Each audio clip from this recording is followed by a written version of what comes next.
no doubt you had a good car, and therefore Riccardo Patrese in the second Williams should have been perhaps your main rival that year. But was it still Senna? Was he the first name that you looked for on the timing screens that year? Well, first of all, Riccardo is not only a fantastic individual, he's an incredible, brilliant race car driver as well. It's just that I trusted the car more than he could. But no, I mean, your teammate within the team is the first person you got to beat.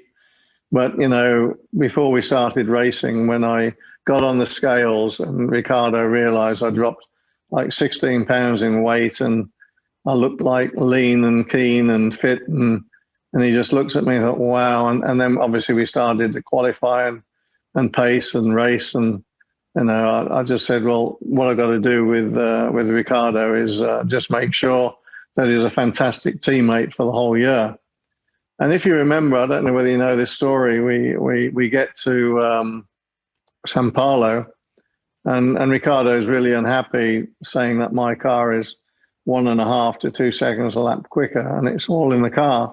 Do you remember I persuaded Patrick Head and Frank Williams that the second qualifying, we swapped cars. We swapped my car for his car and his car for my car, because I didn't want a teammate being incredibly unhappy for the whole year. And I said, look, we're such great teammates. I don't have a problem. I'm on provisional pole. Give him my car. I'll have his car, and we'll go out and qualify.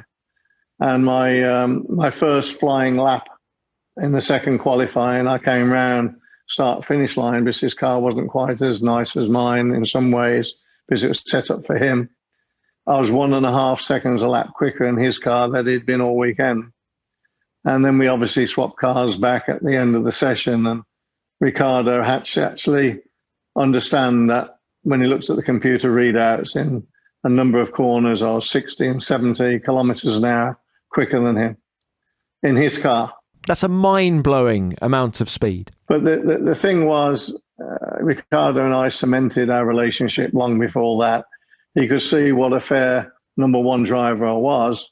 I could see he was incredibly upset. Frank and Patrick took a great risk because they thought, well, maybe my car is a lot quicker than his. But it wasn't. It was the same. And I was really pleased with that too, because, you know, my second lap or my third lap was as quick as my quickest lap in my car.